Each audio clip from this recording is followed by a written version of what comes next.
فلا مضل له ومن يضلل فلا هادي له أشهد أن لا إله إلا الله وحده لا شريك له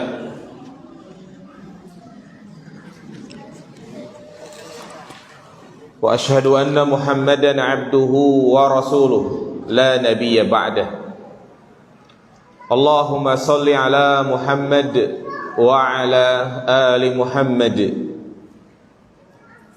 قال الله تعالى في القرآن الكريم يا أيها الناس اتقوا ربكم الذي خلقكم من نفس واحدة وخلق منها زوجها وبث منهما رجالا كثيرا ونساء واتقوا الله الذي تساءلون به والأرحام إن الله كان عليكم رقيبا وقال النبي صلى الله عليه وسلم فإن أصدق الحديث كتاب الله وخير الهدي هدي محمد صلى الله عليه وسلم وشر الأمور محدثاتها فإن كل محدثة بدعة فإن كل بدعة ضلالة وكل ضلالة في النار أما بعد أيها الإخوة أعزني الله وإياكم جميعا. Melanjutkan kajian rutin kita membahas kitab Nawaqidul Islam, pembatal-pembatal keislaman li Syekh Muhammad bin Abdul Wahhab At-Tamimi rahimahullahu taala. Pada pertemuan sebelumnya kita telah membahas pembatal keislaman yang ke-9. Man i'taqada anna ba'dan nasi yasa'uhu al-khuruju an syari'ati Muhammadin sallallahu alaihi wasallam kama wasa al-Khidir al-khuruja an syari'ati Musa fahuwa kafir. Yaitu orang yang meyakini bahwasanya sebagian manusia itu boleh keluar dari syariatnya Muhammad sallallahu alaihi wasallam. Maka yang benar, tidak ada seorang pun yang terbebas dari syariat Nabi kita Muhammad sallallahu alaihi wasallam. Siapapun dia yang hidup di zaman Nabi atau yang hidup di zaman setelahnya, maka dia wajib mengikuti, mengimani apa yang dibawa oleh beliau. Makanya Rasulullah sallallahu alaihi wasallam bersabda, "Walladzi nafsi biyadihi la yu'minu ahadun min hadhihi al-ummah yahudiyyun wala nasraniyyun thumma yamutu wa lam yu'min billadzi ursiltu bihi illa kana min ashabin nar." Demi jiwaku berada di tangannya, tidaklah beriman salah seorang dari umat ini, baik itu dia adalah orang Yahudi maupun Nasrani, kemudian dia meninggal dunia dalam keadaan tidak mengikuti risalahku, maka dia termasuk penghuni neraka. Maka dari itulah, di antara hal yang membatalkan keislaman, adanya keyakinan bahwa sebagian orang itu boleh keluar dari syariat Nabi Muhammad. Artinya dia boleh untuk tidak sholat, tidak puasa, tidak zakat, ya, walaupun alasannya mungkin dia memiliki kedudukan yang sangat tinggi di sisi Allah. Maka ini alasan yang tidak dibenarkan. Kenapa? Karena tentunya banyak manusia yang derajatnya itu lebih tinggi dari para wali. Mereka adalah para nabi dan rasul, tetap mereka terbebani dengan syariat-syariat Allah Subhanahu wa taala. Seperti Rasul kita Muhammad sallallahu alaihi wasallam, walaupun dia adalah makhluk yang paling mulia, sudah dijamin masuk ke dalam surga, beliau tetap sholat. Dan juga telah kita bahas tentang syubhat yang mereka lontarkan, yaitu tentang kisah Nabi Khidir yang mana Nabi Khidir tidak menjalankan syariatnya Nabi Musa, maka tentunya ini adalah subhat yang tidak dibenarkan dengan jawaban-jawaban yang sudah kita bahas. Berikutnya, poin yang ke-10, dan ini adalah pembatal keislaman yang terakhir yang disebutkan oleh Syekh Muhammad dalam kitab ini. Namun tentunya pembahasan yang terakhir ini bukan menunjukkan pembatasan. Jadi pembatal keislaman itu bukan hanya 10, masih banyak lainnya. Disebutkan hanya 10 berarti menunjukkan ini poin-poin yang besarnya saja. Apa pembatal keislaman yang ke-10? Al-i'radu an dinillah, berpaling dari agama Allah Subhanahu wa ta'ala. Berpaling dari agama Allah Subhanahu wa ta'ala. La yata'allamuhu wa la ya'malu bihi, tidak mau belajar dan juga tidak mau mengamalkan ilmu yang sudah dia ketahui. Dalil yang menjelaskan masalah ini adalah firman Allah Subhanahu wa ta'ala surat As-Sajdah ayat 22. Wa man azlamu mimman dzukira bi ayati rabbih tsumma a'rada anha inna minal mujrimina muntakimun. Dan siapakah orang yang lebih zalim daripada orang yang ketika diberikan peringatan dengan ayat-ayat Rabb-Nya kemudian dia berpaling darinya. Maka kata Allah, inna minal mujrimina muntakimun, sesungguhnya kami akan membalas, mengazab orang-orang yang berbuat dosa. Baik jamaah sekalian, wadabitul i'rad, dawabit, yaitu dikatakan berpaling dari agama Allah, yaitu dia berpaling secara menyeluruh, sama sekali tidak mau belajar. Walaupun mungkin dia tidak memusuhi Islam, tidak membenci Islam, tetapi kalau dia tidak mau mempelajari tentang Islam, maka dia termasuk ke dalam poin yang sedang kita bahas. Kalau dia sampai memusuhi, maka ini jelas bentuk kekufuran, termasuk pada poin yang kelima, yaitu man abghada syai'an mimma jaa'a bihi rasul, yaitu orang yang membenci, memusuhi apa yang dibawa oleh Nabi sallallahu alaihi wasallam. Tapi poin yang ke-10 ini dia tidak memusuhi, tidak membenci Islam, tapi enggak mau belajar. Kenapa orang yang tidak mau belajar tentang Islam bisa mengeluarkan dia dari keislamannya? Karena tentunya di dalam Islam ini bukan hanya sekedar pengakuan. Islam bukan hanya kita mengatakan ane muslim, tetapi memiliki konsekuensi-konsekuensi yang sangat banyak. Di antaranya adalah perkara-perkara akidah yang wajib untuk kita imani, dan juga amaliyah-amaliyah, perintah-perintah yang Allah sampaikan yang wajib bagi kita untuk mengamalkannya. Perkara akidah misalnya, apa saja yang wajib untuk kita imani, yang Rasulullah jelaskan dalam rukun iman kepada Allah, apa saja cakupan-cakupannya. Kemudian tentang sifat-sifat Allah, demikian pula iman kepada malaikat, mengenal tentang alam para malaikat, demikian pula iman kepada para rasul, iman kepada kitab-kitabnya. Ini baru perkara iman yang begitu luas. Demikian pula syariat yang terdapat dalam rukun Islam, salat, puasa, zakat, haji, di mana bagaimana mungkin seseorang bisa mengamalkan syariat-syariat tersebut kecuali dia harus memiliki apa? Ilmu. Dia harus belajar jamaah sekalian. Bagaimana mungkin seseorang bisa mengerjakan salat dengan benar, puasa dengan benar, Bagaimana mungkin dia mampu membaca suratul Fatihah, apa yang dia baca ketika sujud, ketika ruku, kecuali dia harus apa? Belajar.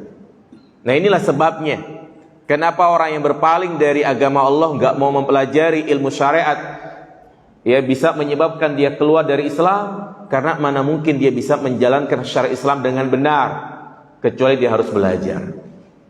Maka dari sini penting bagi kita untuk menuntut ilmu agama. Ya, ilmu yang wajib untuk kita pelajari adalah bukan ilmu dunia, tapi ilmu agama. Ilmu tentang bagaimana kita mengenal Allah Subhanahu wa taala. Apa saja yang menjadi kewajiban kita kepada Allah Subhanahu wa taala. Karena kita terlahir di dunia ini dalam keadaan tidak mengetahui apa-apa. Ada enggak yang lahir dia bisa sholat? Tidak ada, mustahil. Wallahu akhrajakum min butuni ummahatikum la ta'lamuna syai'a. Allah mengeluarkan kalian dari perut ibu kalian dalam keadaan kalian tidak mengetahui apa-apa. Jadi memang asal manusia ini jahil. Wa kanal insanu zaluman jahula. Manusia itu asalnya zalim, jahil. Iya. Dan untuk menghilangkan tabiat dasar ini, yaitu dengan cara dia mempelajari ilmu agama Allah Subhanahu wa taala. Makanya belajar ilmu agama bukan hanya sekedar kewajiban, tapi juga kebutuhan. Artinya kita sangat butuh yang namanya ilmu, jamaah sekalian. Ya, sampai-sampai Al-Imam Ahmad mengatakan apa? Hajatun nasi ilal ilmi asyaddu min hajatihim ila ta'ami wasyarab. Butuhnya manusia terhadap ilmu itu lebih besar daripada makan dan minum. Makan dan minum kita butuhkan sehari semalam cuma 2-3 kali. Tapi ilmu, jamaah sekalian, dari mulai kita bangun tidur sampai tidur kembali, bahkan ketika kita tidur sendiri, kita butuh yang namanya apa? Ilmu. Dengan ilmu inilah kita akan bisa membedakan jalan menuju surga dan jalan menuju neraka. Dengan ilmu inilah kita akan bisa membedakan mana yang halal, mana yang haram. Kita mengetahui makanan-makanan yang haram karena kita belajar. Dengan ilmu inilah kita akan bisa mengerjakan ibadah sesuai dengan tuntunan Nabi Shallallahu Alaihi Wasallam. Karena yang namanya ibadah itu bukan hanya bermodalkan ikhlas, bukan hanya bermodalkan niat yang baik, tetapi ada satu syarat lagi, yaitu mutaba'ah, mengikuti tata cara ibadahnya Nabi Shallallahu Alaihi Wasallam. Berkata sahabat Ibnu Abbas atau Ibnu Mas'ud, kam min muridi bil khair, betapa banyak orang yang menginginkan kebaikan, seperti mereka yang mengerjakan amalan-amalan baru dalam agama, yang melakukan praktek-praktek bid'ah dalam agama, semuanya menginginkan kebaikan. Tetapi kata beliau, ya, namun banyak di antara mereka yang tidak mendapatkannya. Jadi bukan hanya niat yang baik, tapi harus mutaba'ah, yang itu syarat mutlak diterimanya amal ibadah.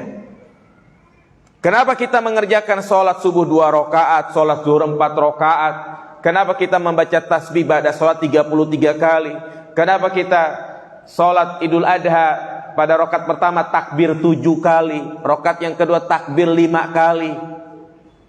Karena kita mengikuti ajaran siapa? Nabi SAW.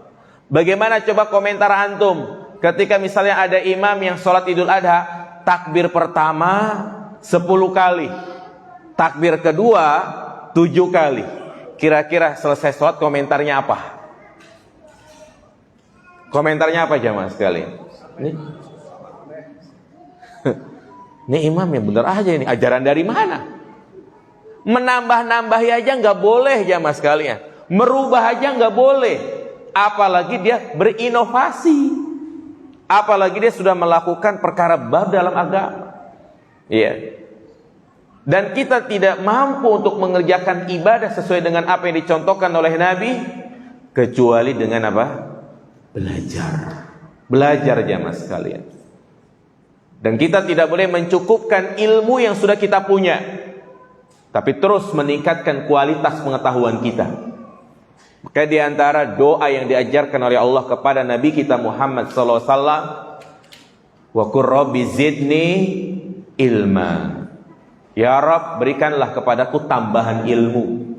Itulah yang Allah perintahkan, meminta tambahan ilmu. Ya.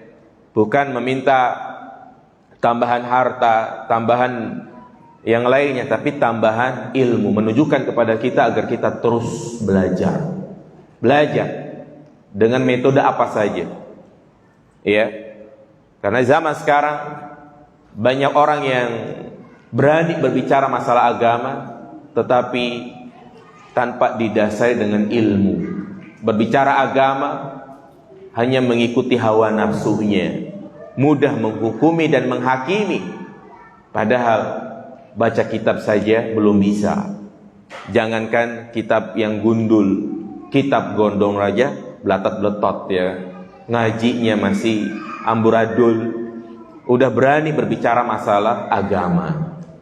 Iya. Jadi ini la yata'allamuhu, betul-betul dia nggak mau belajar. Iya.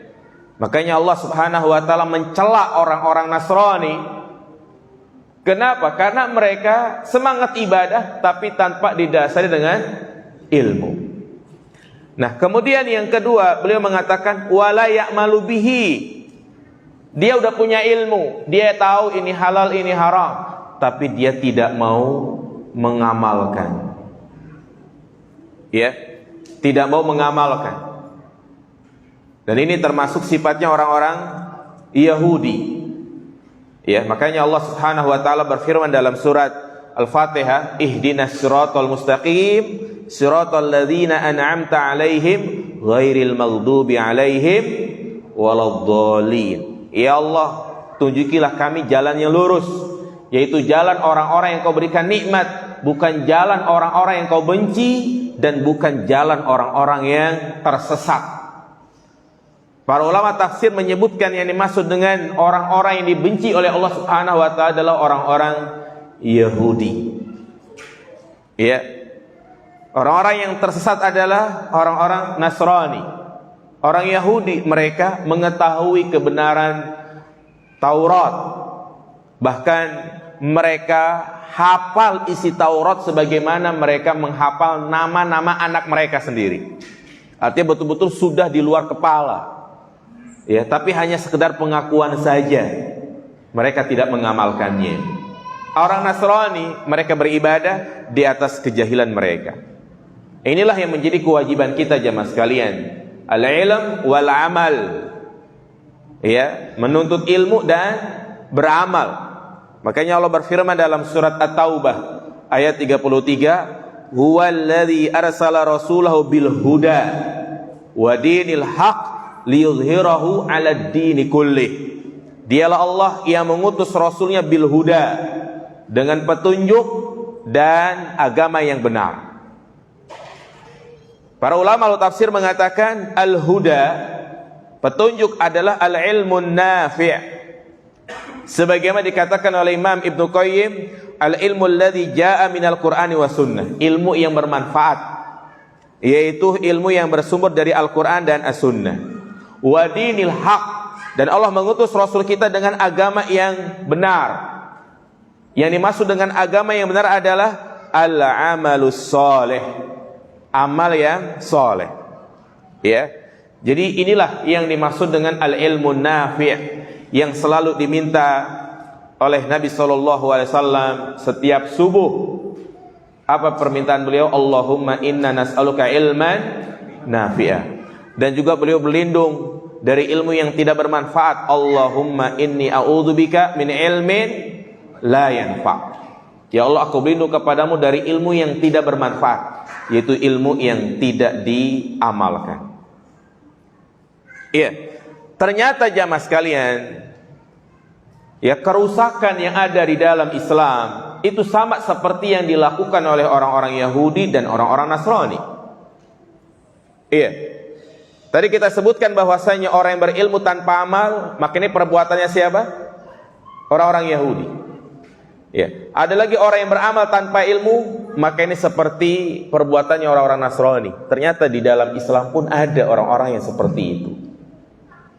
Ya, sebagian orang-orang sufi misalnya, karena beragama hanya bermodalkan semangat, ya, tapi dia beragama tanpa didasari dengan ilmu. Nah, makanya dikatakan oleh Sufyan ibnu Uyainah, man fasada min ibadina fa fihi syabihun bin nasara wa man fasada min ulama'ina fa fihi syabahun minal yahud. Ya, jadi antara orang yang rusak agamanya yaitu karena menyerupai orang-orang Nasrani. Ya, dan juga agama ini menjadi rusak karena disebabkan ulama-ulama, yakni adalah ulama-ulama yang yang mereka sudah tahu tapi tidak mengamalkan ilmunya, menyembunyikan kebenaran, berfatwa ya karena ada kepentingan duniawi. Ya, jadi pada intinya ini kewajiban kita, belajar dan al-amal. Ya, begitu banyak hadis-hadis yang menjelaskan ancaman orang yang sudah tahu ini halal, ini haram, tapi dia tidak mengamalkannya. Udah tahu riba itu haram, bahkan sering disampaikan, tetapi malah dia tidak menghiraukan. Sudah tahu pacaran haram, zina haram, tapi masih saja dia melakukannya. Apa kata Nabi SAW? Al-Quran hujjatun laka au alaika. Al-Quran itu bisa menjadi penolong bagimu dan bisa menjadi bumerang bagimu. Makanya sahabat Umar bin Khattab radhiyallahu ta'ala,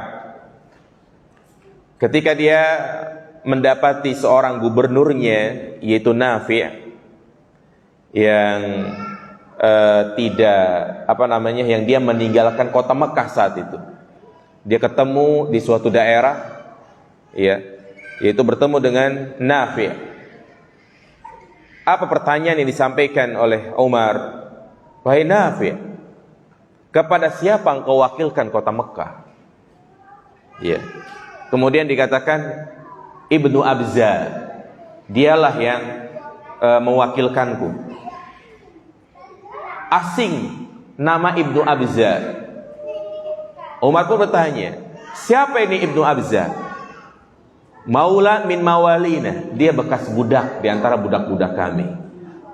Tambah kaget Umar bin Khattab, kenapa engkau jadikan dia itu sebagai pemimpin? Dia kan budak. Ya.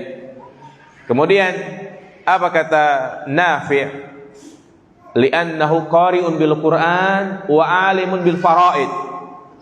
Dia adalah orang yang hafal Al-Qur'an, ngerti isi Al-Qur'an, dan juga paham tentang ilmu faraid. Kemudian Umar pun membawakan hadis Nabi SAW, ya, yang artinya sesungguhnya Allah Subhanahu wa taala mengangkat suatu kaum bil Qur'an karena sebab Al-Qur'an. Dan juga Allah menghinakan suatu kaum karena sebab Al-Qur'an.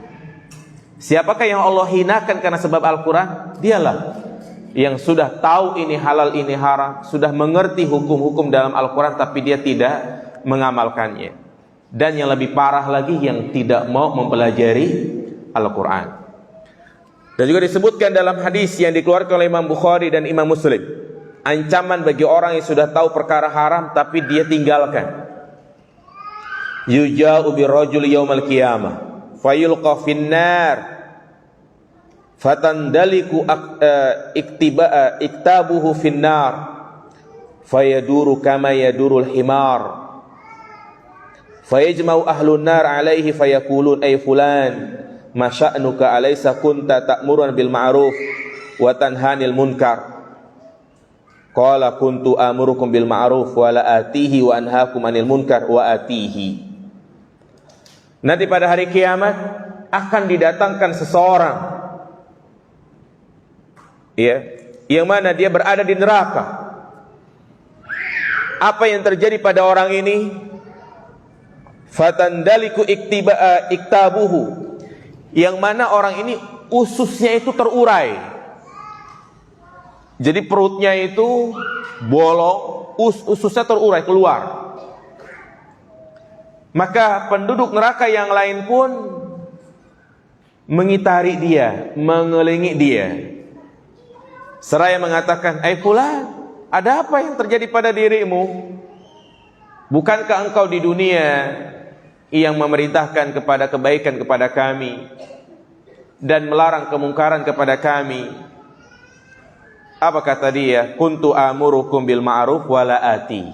Aku memerintahkan kebaikan, tapi aku tidak melakukannya. Aku melarang kemungkaran, tapi aku melakukannya. Ya, hadis ini menjadi ancaman bagi orang yang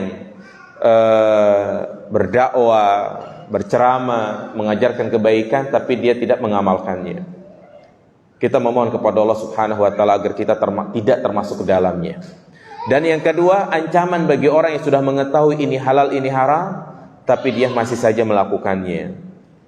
Nah, jadi itu jamaah sekalian, ya, ancaman bagi orang yang sudah mengetahui ini halal, ini haram, tapi dia tidak mengamalkannya.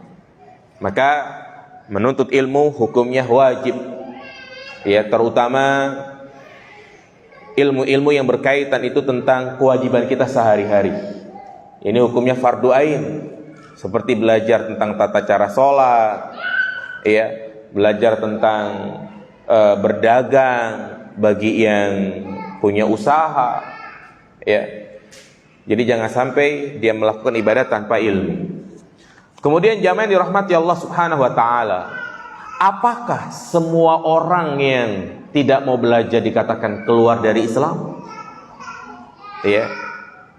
Apakah dengan kita membahas masalah ini, ketika ada orang yang gak mau hadir kajian, kita katakan, kafir lu?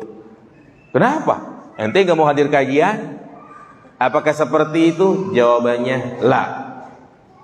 Al-Imam Ibnu Qayyim menyebutkan dalam kitabnya Madarijus Salikin, ya, yang dimaksud dengan kufrul i'rad, beliau mengatakan ayyuridu bisam'ihi wa qalbihi anir rasul la yusaddiquhu wa la yukadzibuhu wa la yuwalihi wa la yu'adihi wa la yusgi ila ma ja'a bihi albattah. Yang dimaksud dengan kufur i'rad, berpaling, yang menyebabkan dia keluar dari Islam, yaitu keluar secara menyeluruh, yakni berpaling secara menyeluruh, enggak mau mendengar baik dengan telinganya maupun hatinya, ya, pokoknya enggak mau belajar sama sekali. Karena yang namanya al-i'rad itu ada dua. Yang pertama, ya, kulliyah, artinya secara menyeluruh, dan yang kedua juz'iyah, itu hanya sebagian dari perkara-perkara agama. Ya, yang dianggap keluar dari Islam yaitu dia berpaling secara menyeluruh. Penolakan yang sifatnya itu menyeluruh jamaah sekalian. Karena ada orang yang betul-betul gak mau belajar, ya, jadi masuk Islam, setelah itu udah hanya sekedar pengakuan saja, atau hanya mencari status saja. Dia masuk Islam hanya untuk menikahi wanita muslimah. Setelah dia bersahadat, dapat wanita yang dia inginkan, selesai sudah, gak mau belajar, enggak sholat, enggak puasa. Ini jelas berarti ini berpaling secara apa? Menyeluruh. Iya.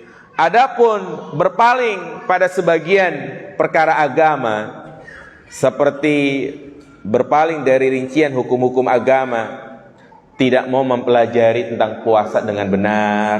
Dia puasa, tapi puasanya hanya ikut-ikutan, ya, tidak mau hadir kajian, maka dia tetap berdosa, tapi tidak sampai mengeluarkan pelakunya dari Islam.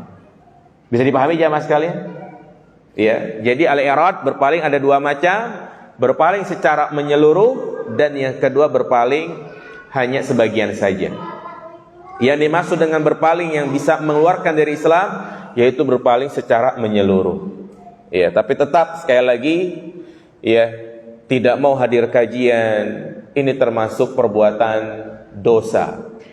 Makanya subhanallah jamaah sekalian, bersyukur kita hidup di Tangerang, khususnya di Poris. Jadi kalau kita tinggal di lingkungan Masjid Nurul Hidayah, ya setiap pekan, setiap beberapa hari sekali ada kajian. Ya. Maka hanya mereka yang hatinya mati, hatinya kotor, ketika ada kajian-kajian tapi dia tidak mau hadir di dalamnya. Giliran gak ada, nanyain terus. Ya, giliran pandemi kemarin setahun 2 tahun, kapan lagi ada kajian? Pas sudah ada kajian, ya gak mau hadir. Ketika diajak, Afwan saya lagi sibuk, ya lagi banyak kerjaan. Emang yang hadir di sini nggak ada kesibukan? Ya, semua kita punya kesibukan. Ya, punya kesibukan. Tapi ya tentunya seperti itu jamaah sekalian. Tadi modal utamanya adalah agar kita semangat menghadiri majelis ilmu. Kita merasa butuh dengan ilmu. Kalau kita butuh dengan ilmu, apapun yang terjadi, bagaimanapun cuacanya, mau hujan, mau panas, mau banjir, dia akan menghadirinya. Contoh, kita butuh nggak dengan yang namanya uang? Butuh. Dengan duit untuk biaya hidup, beli makan, biaya anak sekolah, ya dan yang lainnya. Maka karena seseorang butuh dengan uang, dia pun berusaha untuk mengejarnya. Dia berangkat pagi, pulang sore, ya kan, macet dia lakoni. Apalagi yang berangkat kerja ke Jakarta, ya kan, belum lagi di Daan Mogot dia macet berapa titik, ya kan. Pengen bebas macet lewat tol, lewat Tomang, kena macet lagi. Itu baru berangkat yang macet 1 jam, belum lagi pulangnya, ya hujan tetap dia jalan. Kenapa? Karena dia butuh duit. Iya, nggak kerja, gaji dikurangin, ya kan. Kenapa? Walaupun hujan, walaupun panas, dia tetap lakuin karena dia butuh uang. Nah, demikian pula kalau kita butuh ilmu jamaah sekalian. Ya, apapun yang terjadi, dia akan berusaha untuk mencarinya, mengejarnya. Subhanallah, bersyukur jamaah sekalian ketika kita diberikan ya rasa cinta terhadap ilmu. Diberikan kemudahan untuk menghadiri majelis ilmu seperti ini. Karena ini tanda orang dikehendaki kebaikan. Apa kata Allah? Apa kata Rasulullah? Man yuridillahu bihi khairan yufaqihu fid din. Barang siapa ya Allah kehendaki kebaikan kepadanya, maka Allah akan memberikan pemahaman yang mendalam tentang agama ini. Ya, di antaranya adalah dengan dia semangat untuk menghadiri majelis ilmu. Jadi bersyukur jamaah sekalian, majelis ilmu ada di mana-mana. Ya, dan tentunya kita harus memilih ya majelis yang betul-betul membahas ilmu, bukan majelis di situ banyak kesyirikan, kebid'ahan, atau hanya dongeng-dongeng, atau hanya canda tawa. Ya, pulang dari kajian perutnya sakit, kenapa? Karena kebanyakan ketawa. Mudah jamaah sekali. Antum kesini tadi, ada nggak yang sampai 1 jam jamaah sekalian? Nggak ada. Antum datang ke sini, ada nggak yang sampai ngeluarin duit 50.000, 100.000? Ada nggak? Nggak ada. Ya, coba kalau kita lihat ulama-ulama terdahulu dalam rangka untuk mendapatkan 1 hadis jamaah sekalian, mereka harus mengorbankan segala-galanya. Mereka harus menjual apa yang menjadi kebutuhan pokok mereka jamaah sekalian.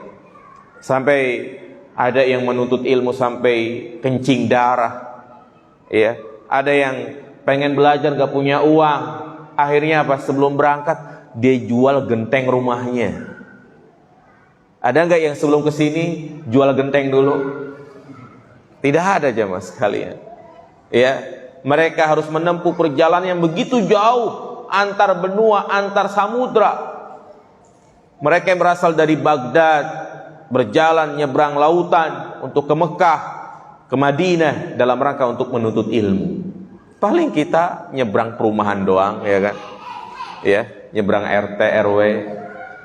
Maka aib jamaah sekalian ketika banyak majelis ilmu tapi dia tidak mendatanginya. Subhanallah. Tinggal pilih. Materi akidah ada yang isi, materi fikih, ya, mau tahsin juga ada, gratis. Ada nggak yang datang ke sini gitu kan, hadir di sini di depan pintu, mana bayarannya? Ada nggak? Gratis sama sekalian. Yang gratis aja banyak orang yang nggak mau hadir, apalagi bayar. Giliran ilmu dunia mati-matian dia bela-belain. Dia bayar privat les sampai 300.000, 500.000 ya.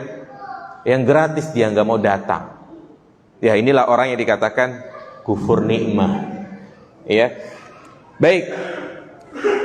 Kemudian kita sebutkan dalil-dalil yang menjelaskan ancaman bagi orang yang berpaling dari agama Allah. Ya tadi disebutkan dari surat As-Sajdah ayat 22. Kemudian juga disebutkan dalam surat Toha, ya, surat Al-Ahqaf ayat 3, surat An-Nisa ayat 61 diantaranya. Wa man a'radu an dzikri fa inna lahu ma'isyatan donka wa nahsyuruhu yaumal qiyamati a'ma. Barang siapa yang berpaling dari peringatanku, maka baginya kehidupan yang sempit, dan nanti pada hari kiamat dia akan dikumpulkan dalam keadaan dia buta matanya. Nah, di sini Allah katakan, "Wa man a'radu an dzikri", barang siapa yang berpaling dari peringatanku. Ini mencakup dua hal. Yang pertama, ketika disampaikan kepadanya al-haq, kebenaran, tapi dia tolak. Iya, dia menolaknya dengan kesombongan. Yang kedua, yang dimaksud dengan berpaling dari peringatanku adalah orang yang tidak mau belajar agama sama sekali. Maka orang seperti ini, fa inna lahu ma'isyatan donka, dia akan diberikan kehidupan yang sempit. Demikianlah jamaah sekalian, orang yang gak mau belajar, hidupnya itu sempit. Yang mudah dia persulit, ya, yang mudah malah dia susah-susahin jamaah sekalian. Seperti misalnya contoh kecil ya, ketika safar, kan sebenarnya Allah Subhanahu wa ta'ala banyak memberikan kemudahan kepada dia. Seperti sholat bisa kita lakukan dengan jamak qasar, ya. Orang yang berilmu dia akan ambil rukhsah tersebut. Tapi orang yang gak paham tentang tata cara sholat, hidupnya sempit, susah malah, ya, sampai-sampai dia melakukan kesalahan yang sangat fatal. Misalnya sebagian mereka yang safar sholatnya dirapel gitu kan, berangkat pagi sampai di tujuan di Surabaya pagi lagi, dia sholat subuh, zuhur, asar, maghrib, isya, gabung semuanya di mana? Sampai di tempat. Nah ini kan tidak dibenarkan. Ada lagi yang mempersulit dirinya sendiri. Setiap kali kereta berhenti, mampir di stasiun, dia turun, dia sholat, ya. Kemudian lagi nanti di stasiun berikutnya dia turun, dia sholat, bahkan dia sholat sunnah. Selesai sholat keretanya udah nggak ada, ya. Ini kan orang yang nggak mau belajar, seperti ini keadaannya, susah hidupnya, ya. Wa nahsyuruhu yaumal qiyamati a'ma, dan nanti pada hari kiamat dia akan dikumpulkan dalam keadaan buta. Inilah ancaman orang yang tidak mau belajar ilmu agama.